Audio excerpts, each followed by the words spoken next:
hari menemani layar kaca Anda pagi ini, saudara. Seperti biasa, pukul 10 saya hadir untuk program acara talk show persembahan TV Peduli Bidang Dinas Komunikasi dan Informatika Kota Parepare. Hari ini tema sangat menarik sekali untuk kita kaji bersama dan narasumber juga yang luar biasa. Saya kira informasi ini sudah Anda nantikan dan sayang sekali kalau Anda melewatkan dan tetap di channel 8 TV Peduli. Kita ucapkan selamat datang di TV Peduli Bapak Kepala Dinas Pendidikan dan Kebudayaan Kota Parepare. Ada Bapak Dr. Andes Anfodin Idris. Selamat pagi, assalamualaikum Pak Kadis. Waalaikumsalam, selamat pagi. Selamat Lebaran terlebih dahulu. Ya, minal aidin wal faizin. Maaf lahir batin. Baik, ini langsung saja, ini sasaran kita adalah pertanyaan menyikapi keresahan yang kemudian timbul di tengah masyarakat, terkhusus orang tua. Ada dua yang sangat dilematis: penerimaan siswa baru, kemudian tahun ajaran baru yang mana anak-anak sudah masuk sekolah lagi. Mohon pencerahan soal ini Pak Kadis, silakan. Ya, jadi kata meresahkan ini sebenarnya tidak perlu ada. Baik. Karena ini kan sudah setiap tahun dialami orang. Bahkan mulai dari jenjang TK, SD, SMP, SMA. Namun dalam konteks kami, bagian dari pemerintah yang memiliki tupoksi sebagai pelayanan, tentu harus sensitif terhadap kata dalam tanda kutip keresahan itu. Berarti ada hal pelayanan yang mungkin merasa tidak sesuai dengan keinginan pengguna. Ya. Nah, oleh sebab itu di tengah era reformasi ini terkait penerimaan siswa baru itu sebenarnya sudah diatur. Setiap tahun itu ada permen, ada surat edaran. Bahkan tahun ini ada lagi permen nomor 44 tahun 2020 tentang penerimaan peserta didik baru. Itu dikeluarkan oleh Kementerian Pendidikan dan Kebudayaan terkait bagaimana proses mekanisme penerimaan peserta didik baru pada jenjang mulai dari PAUD, SD, SMP dan SMA sederajat. Ini memang secara tupoksial kami di Dinas Pendidikan dan Kebudayaan itu kan menaungi jenjang PAUD, SD, SMP. Nah, oleh sebab itu ada dua hal yang memang perlu disikapi, bahwa penerimaan siswa baru itu sebenarnya sudah dari dulu itu kita dituntut untuk berbasis IT, berbasis TI. Kenapa harus berbasis IT? Karena ini untuk mengakomodir keinginan sebuah mekanisme pelayanan yang transparan. Nah, tentu dalam konteks ini untuk memenuhi ini nanti plus minus. Karena ada merasa orang dirugikan, ada orang merasa diuntungkan. Tapi dari sisi merasa dirugikan itu tentu karena tidak terpenuhi apa yang diharapkan. Ya, apa yang diharapkan. Nah, oleh sebab itu kami tahun ini berencana sistem penerimaan secara online. Mulai dari jenjang TK, SD, SMP, tuh. Itu tadi bahwa sebenarnya sudah jadi tuntutan. Bahkan informasi yang kami dapat setelah melalui komunikasi dengan itu dihimbau semua melakukan daerah-daerah melakukan sistem penerimaan peserta didik baru yang dulu dikenal PSB secara online atau sistem daring. Nah, sekarang yang kedua ada tadi disinggung bahwa kita tahu sekarang ini kan kasus dunia bahwa ada sekarang wabah pandemi COVID-19 ya. Betul. Ini kan salah satu yang paling dikhawatirkan adalah penyebab bertahannya siklus virus ini adalah ketika masih sering terjadi interaksi antara personal. Penerimaan siswa baru itu adalah ruang yang memungkinkan orang datang ke sekolah untuk membawa barang-barang berkasnya yang tidak ada jaminan itu safety, aman dari virus. Nah, dengan sistem online ini, di samping tadi yang saya katakan kita akan mencoba memberi pelayanan yang baik dan benar, yang itu transparan, akuntabel, berkeadilan, maka sistem online juga bagian dari yang dihimbau oleh pemerintah agar mengurangi interaksi. Tinggal masyarakat sebenarnya tidak perlu khawatir kalau khusus bagaimana ini online. Karena sistem online ini kami sudah buat sangat mudah. Kami sangat buat mudah, bahkan aplikasinya sangat mudah karena kami gunakan fiturnya Google untuk dapat diakses anak. Siapa pun sekarang bisa membuka Google melalui smartphone juga bisa. Iya, melalui smartphone. Nah, sehingga ini tidak perlu. Sedangkan sistem penerimaan online ini adalah sarana mengenai syarat-syarat seorang siswa diterima. Itu tetap kami mengacu pada edaran seperti umur, zonasi, prestasi, kan mutasi yang orang tuanya pilih itu kami sudah atur, tidak berubah. Hanya ini meringankan. Jadi orang bisa di rumah, orang bisa di tempat kerjanya atau di mana orang tua siswanya. Dan paling tidak mencegah kerumunan. Itu yang paling inti dulu, mencegah kerumunan, interaksi sehingga terjadi interaksi. Jadi tidak perlu resah terkait. Baik. Nah, ini mungkin mohon pencerahan dan juga petunjuk dari Pak Kadis secara langsung karena ini adalah menjadi pemikiran tersendiri daripada orang tua. Mungkin kalau yang masuk tahun ajaran baru, masuk sekolah misalnya mendaftar untuk kelas awal ya, kelas 1 atau seperti itu. Ini ada sedikit masyarakat mungkin butuh edukasi lebih lanjut seputar dimulainya tahun ajaran baru dengan pembukaan sekolah. Karena kan kita tahu sendiri, kita sudah libur sejak beberapa bulan terakhir. Kemudian bagaimana yang sudah masuk di jenjang berikutnya, kelas 2, kelas 3. Seperti apa kebijakan pemerintah Kota Parepare untuk itu, Pak Kadis? Jadi seperti yang disampaikan kemarin di rapat Forkopimda oleh Bapak Pimpinan, namanya Bapak Wali Kota, bahwa pemerintah itu kebijakannya linear dengan pemerintah pusat, itu linear. Namun setiap daerah punya kewenangan untuk membuat kebijakannya sendiri berdasarkan kearifan lokal dan kondisi daerah tersebut.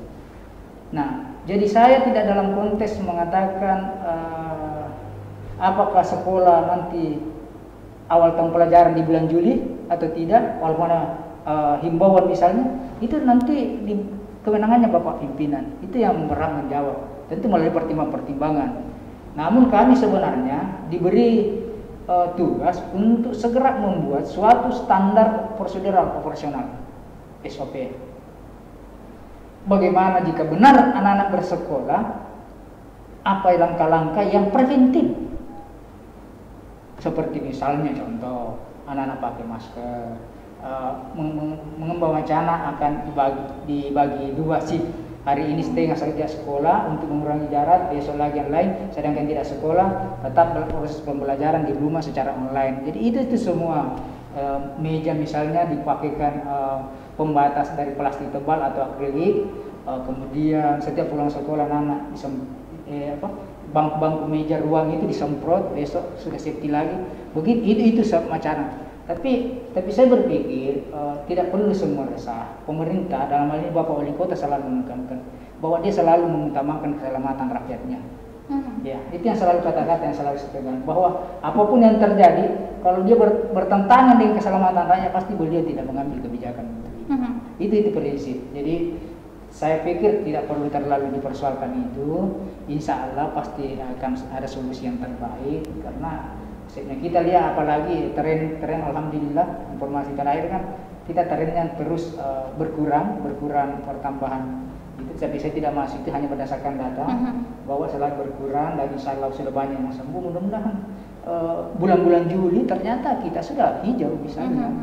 Kemudian ada informasi positif misalnya bahwa telah ditemukan obat atau penjagaan lebih mudah dan sebagainya. Itu saya pikir kita berharap. Kita tetap berharap baik. Berharap ya positif ya. Tetapi seperti yang dikatakan Pak Kadis tadi, ada pertimbangan dan evaluasi lebih lanjut. Sehingga mungkin terlalu prematur kalau kita mengatakan sekolah atau tidak. Baik. Tapi ini kan mungkin kembali lagi kepada orang tua Pak Kadis, bahwa saya tak ada sebagian sudah masuk sekolah saja takut tertinggal. Tapi ada juga yang memilih, sudahlah saya pilih anak selamat. Seperti itu. Tanggapan Pak Kadis? Jadi begini, pemerintah itu juga cukup bijak. Selama ini kan kita belajar di rumah, jadi bukan libur kan. Selama ini kan tidak ada libur. Bahkan seharusnya sudah libur di jalan kalender pendidikan. Kami tetap menghimbau guru agar melakukan komunikasi interaktif dengan siswa. Apa tujuannya sebenarnya itu? Yang sekarang ini, Bu, Kementerian Pendidikan dengan Pak Menteri Pak Ngadi sendiri sudah menegaskan bahwa target kurikulum tidak menjadi beban untuk tercapai. Jadi tidak ada kata tertinggal.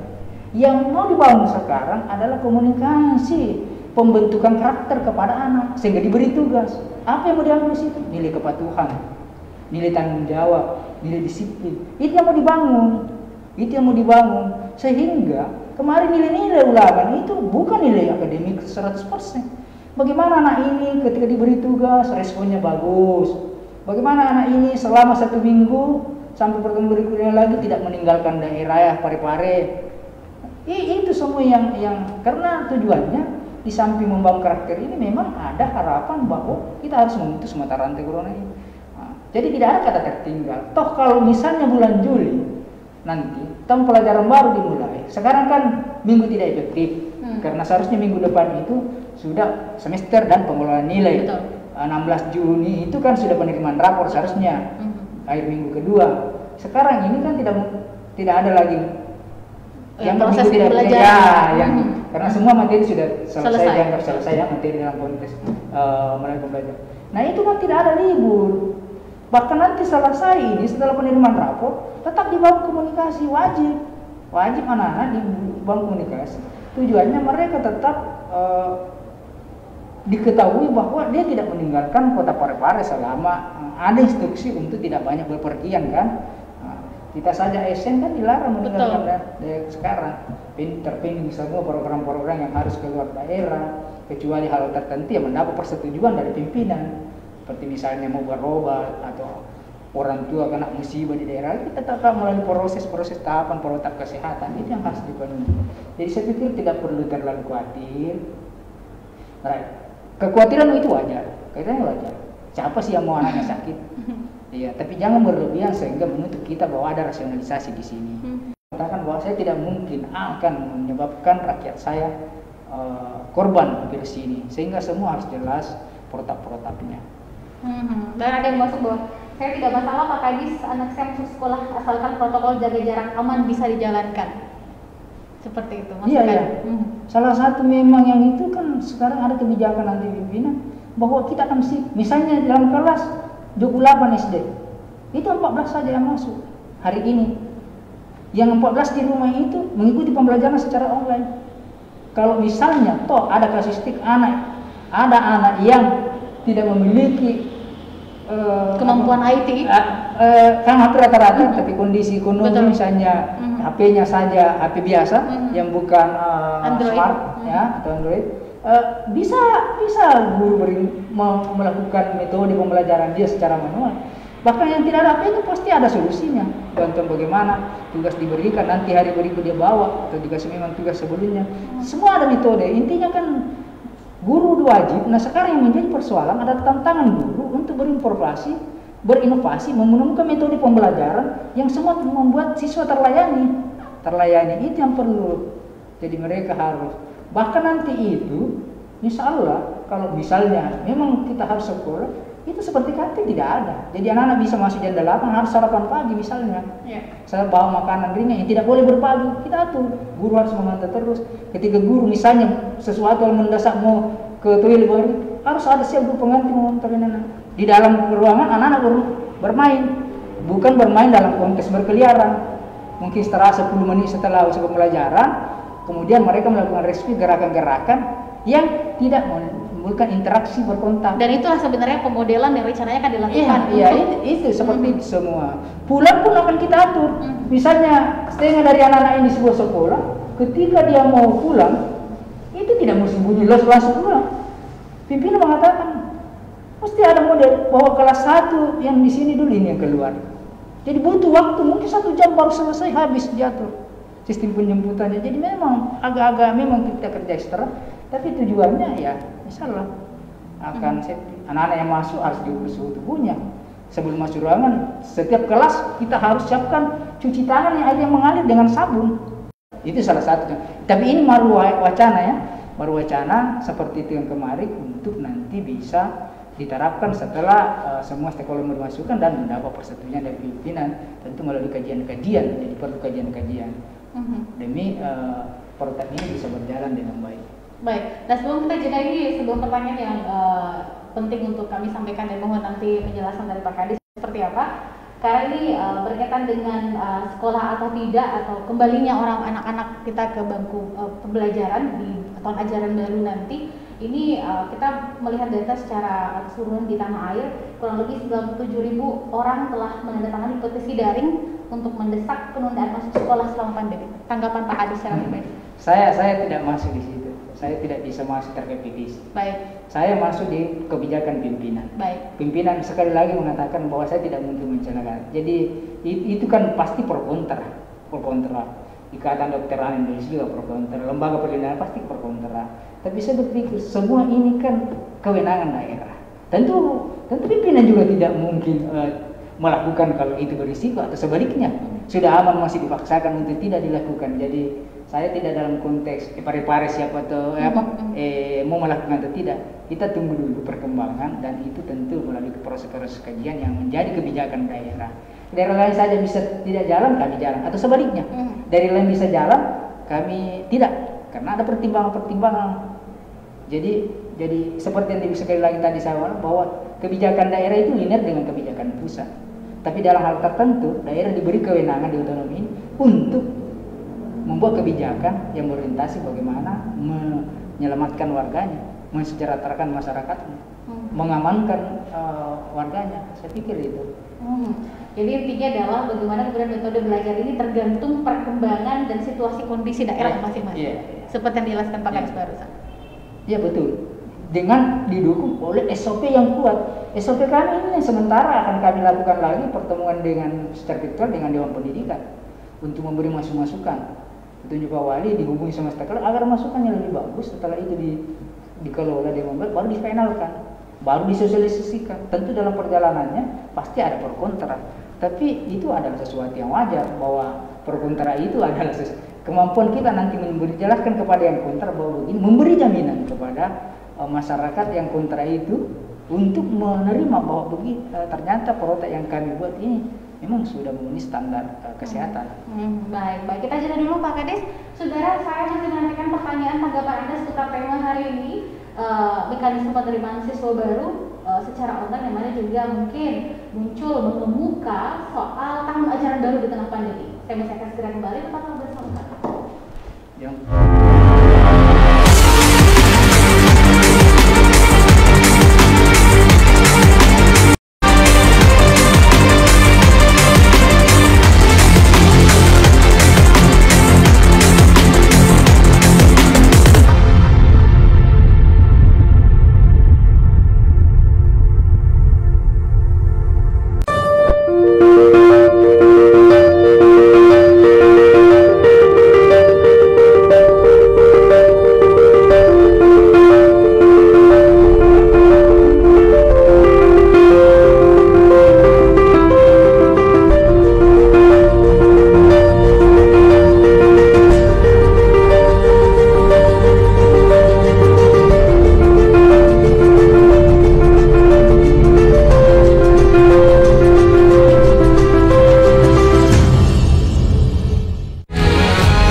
Assalamualaikum warahmatullahi wabarakatuh. Saya Harmanika Suradi Sugiarto. Saya Trianti Sulaiman. Saya Uswatun Hasanah. Hadir di layar televisi Anda dengan suguhan informasi yang telah dirangkum tim redaksi kami. Kita mulai news update selengkapnya.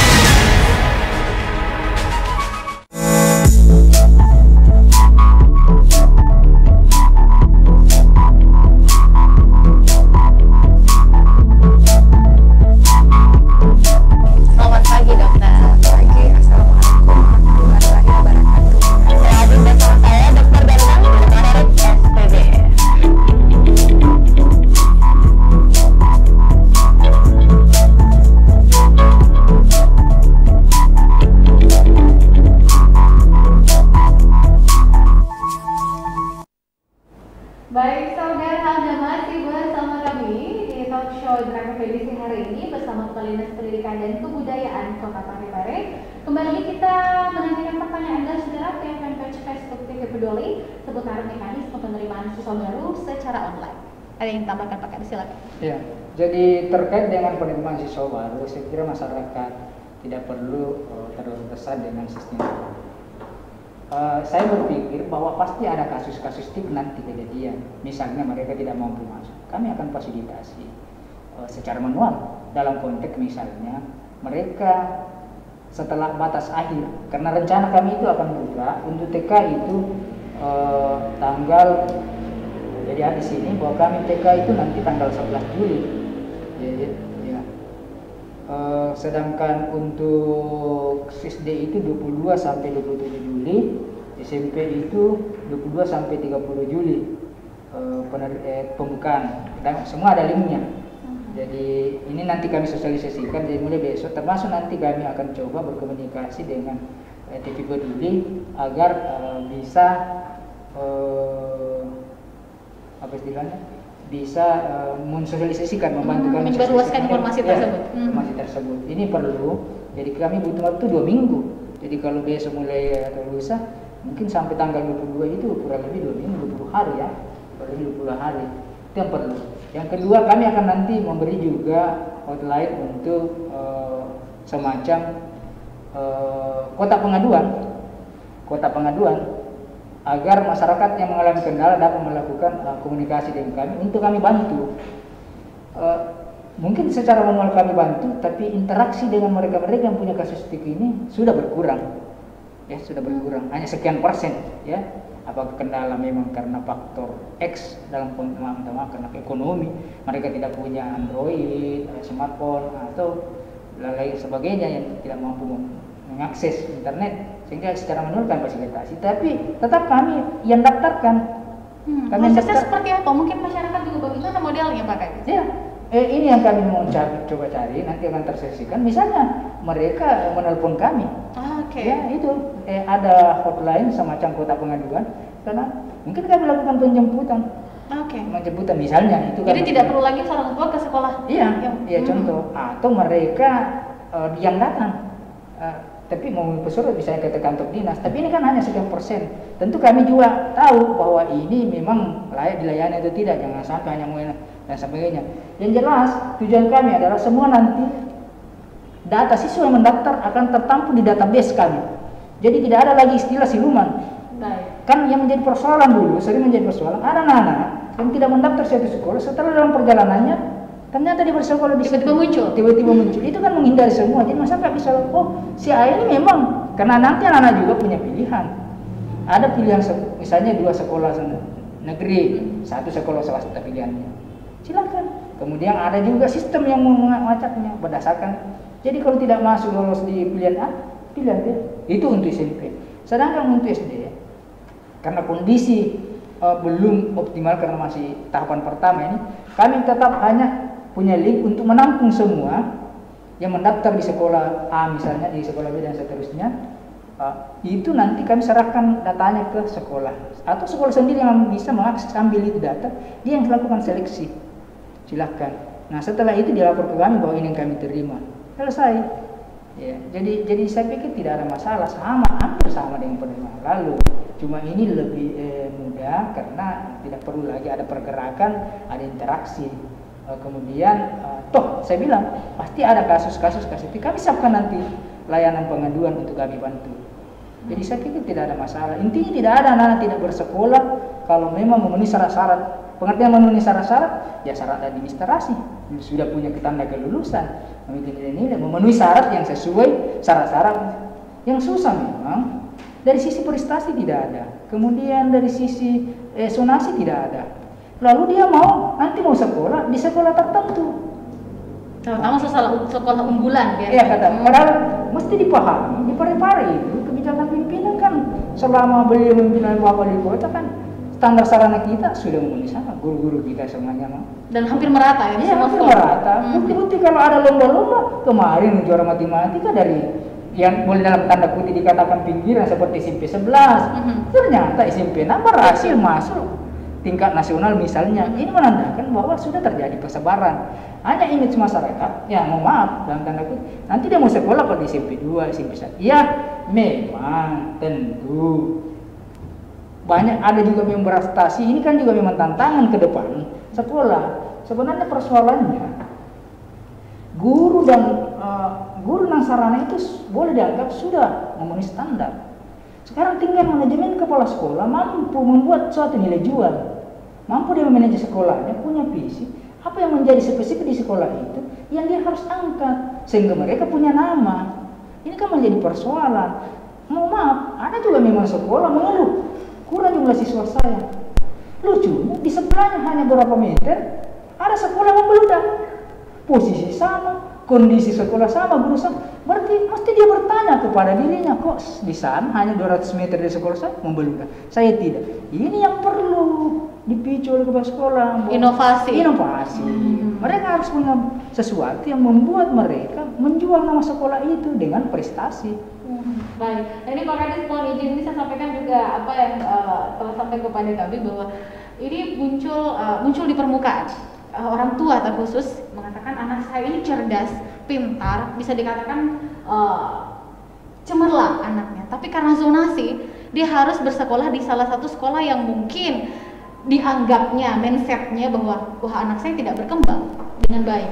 Bagaimana tanggapan Pak Kadis? Ya, jadi begini, kan di samping ada jalur zonasi, kan ada jalur prestasi. Jalur prestasi tidak membatasi. Contoh, kalau itu misalnya dia berada di daerah Baju Kiki misalnya, maaf. Lalu dia mau bersekolah di SMP 1, jelas bukan zonasi. Ya, tapi karena prestasinya mampu, bagus, dia bisa masuk. Maka mulai sekarang bangun ke suatu mindset bahwa anak-anak kami ini tidak perlu takut zonasi, yang penting dia berprestasi. Ya, nah sekarang memahami prestasi ini yang perlu dipahami. Jangan sampai penilaian orang tua saja menganggapnya prestasi, tapi kita kan nanti faktakan jadi syarat untuk prestasi. Misalnya punya sertifikat tingkat provinsi, tingkat kota, itu kan prestasi. Nah, tapi kalau misalnya dia hanya mau anak pintar bulu tangkis, misalnya ekstrakurikuler, non akademik misalnya, pintar ini. Tidak ada pengakuan hitam di atas putih. Tidak pernah mengikuti lomba-lomba dan sebagainya kan susah kan. Inilah semua. Karena prestasi kan ada di jalur akademik dan non akademik. Mereka mengatakan saya pintar, ternyata yang dicatat setiap tahun minimal ranking 3, ranking 2 di kelas, bahkan ranking 1 di kelas. Nah sekarang berarti itu akademiknya bagus, nilai rapornya begini terus. Itu kan, tapi itu bukan salah satu. Ternyata ditambah piagam-piagam atau sertifikat hasil prestasinya bahkan menembus tingkat nasional misalnya. Walaupun mungkin juara harapan dan sebagainya, tentu kita punya nilai tersendiri. Ini yang kami anggap yang berprestasi. Jadi saya pikir enggak ada masalah. Nah, dan saya memang berpikir mesti orang tua juga tegas bahwa sebenarnya dimanapun mau bersekolah kuncinya asal mereka mau mengikuti pembelajaran, mau mengikuti tata tertib lah, pasti berprestasi. Itu yang saya bilang tadi bahwa beberapa sekolah yang mulai dalam tanda kutip dikatakan pinggiran, walaupun di Parepare sebenarnya tidak ada pinggiran. Tentunya daerah yang mudah sekali. Tentu kita lihat kabupaten lain ada sekolah yang harus menyeberang gunung dan sebagainya. Nah ini membuktikan bahwa kita mudah sekali akses, jadi tidak ada masalah. Dan yang kedua, kalau kita sering nonton televisi kan masih di daerah Jawa sering ada sekolah ambruk, sering ada ya di Parepare kan tidak pernah ada sarana sudah. Coba saya sudah 17 tahun di sini di dinas pendidikan belum pernah dapat, kecuali seperti pagar yang apa namanya insidentil sifatnya ya. Tapi kondisi itu insya Allah beda. Cuma kita lihat, janganlah di pulau-pulau di daerah lain, di Jawa sendiri masih sering ada sekolah ambruk.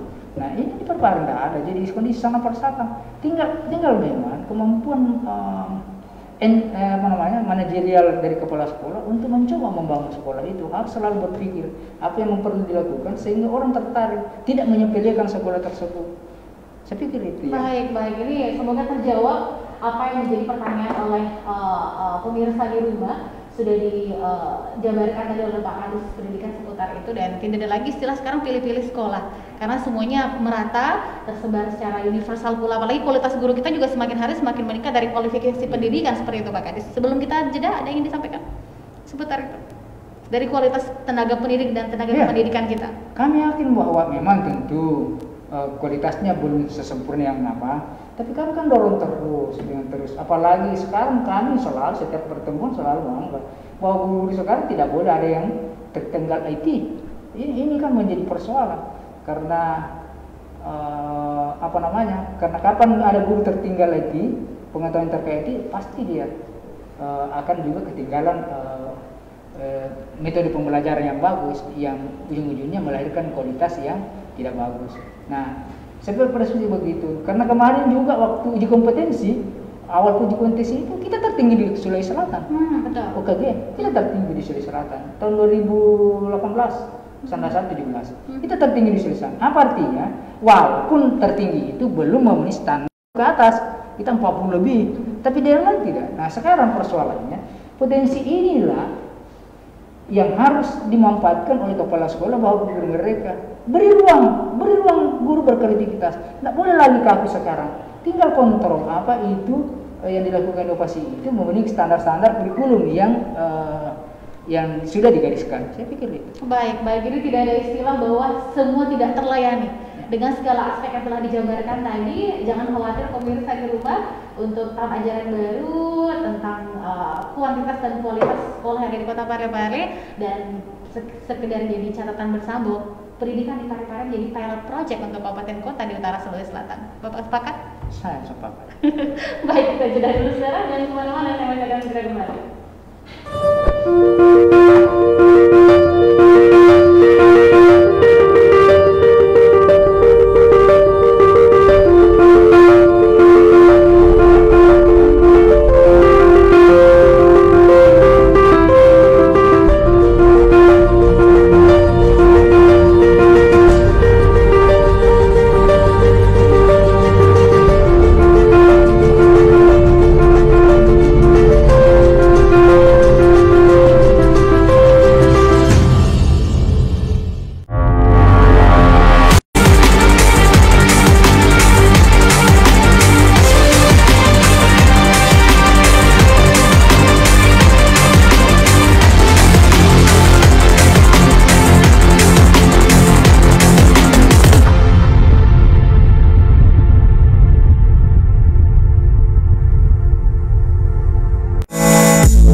Assalamualaikum warahmatullahi wabarakatuh. Saya Harmanika, Suradi Sugiarto, saya Trianti Sulaiman, saya Uswatun Hasanah, hadir di layar televisi Anda dengan suguhan informasi yang telah dirangkum tim redaksi kami. Kita mulai news update selengkapnya.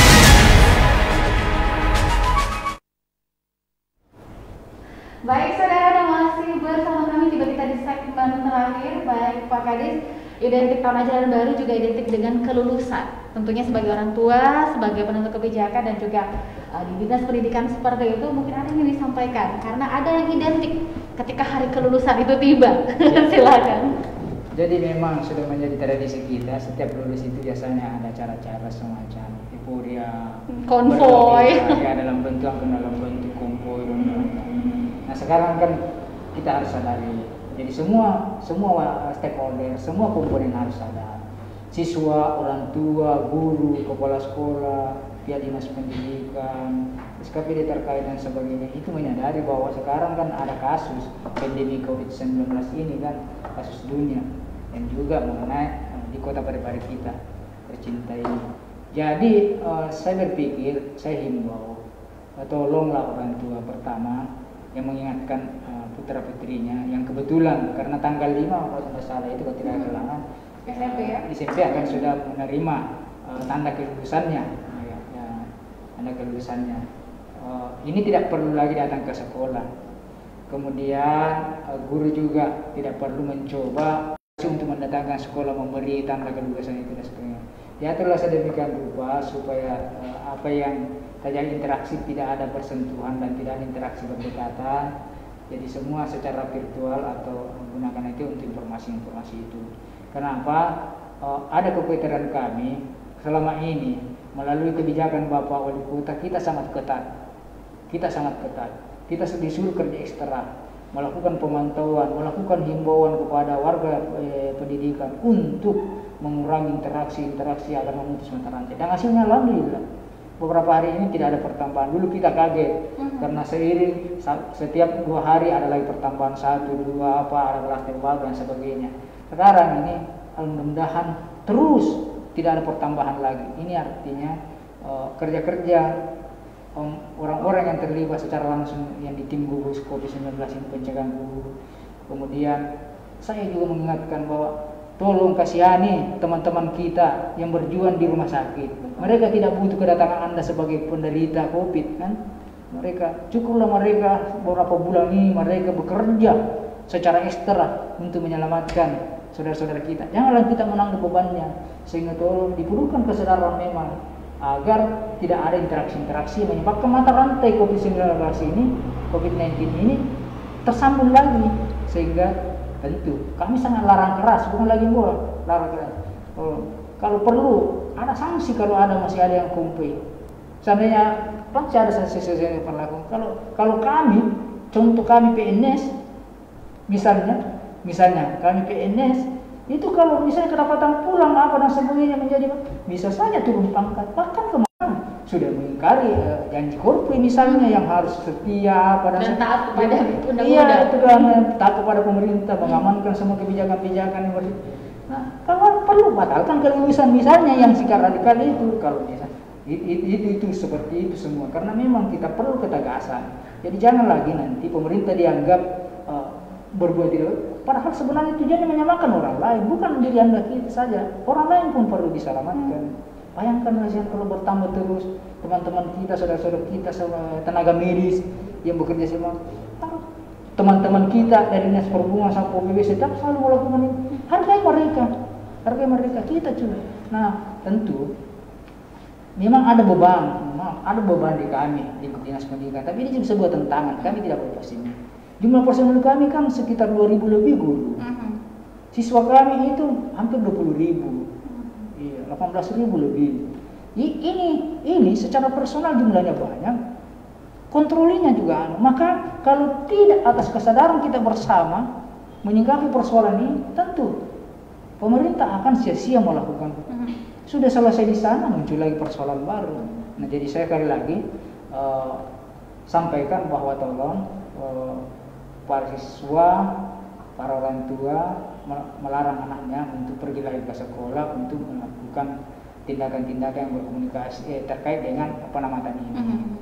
Misalnya dia lepas siswa harus dikontrol sampai melakukan kumpul-kumpul sebagai bentuk kegembiraan lulus. Saya pikir itu. Oke, terakhir Pak Kadis, jadi mungkin tanggapan Pak Kadis deh, jangan jadikan ritual kelulusan ini menjadi kemudian karena adanya wacana new normal. Kan udah normal nih, new normal. Udah kita berhalangan saja lagi. Tanggapan Pak Kadis terakhir.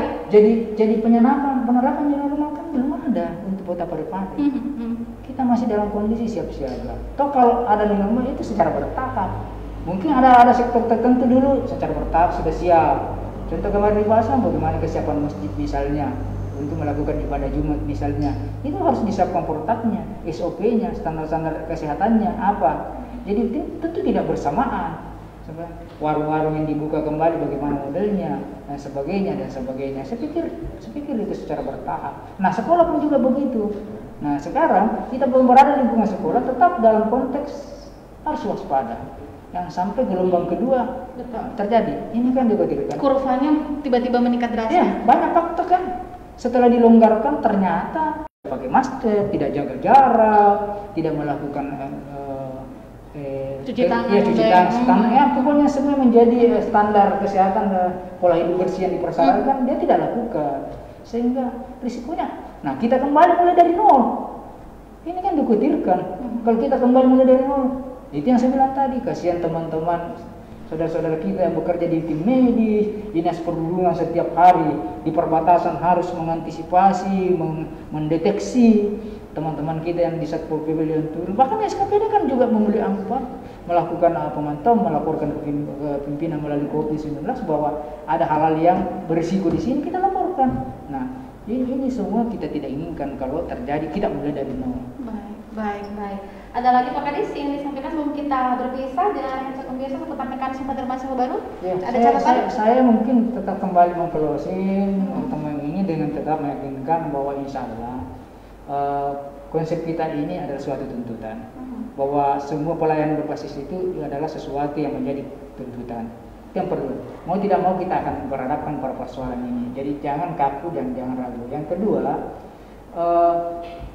kekhawatiran terkait terkendala itu insya Allah kan kami sudah antisipasi, termasuk nanti kami siapkan layanan pengaduan jika ada pengguna layanan pendidikan merasa terhambat untuk memenuhi syarat itu, kami akan fasilitasi,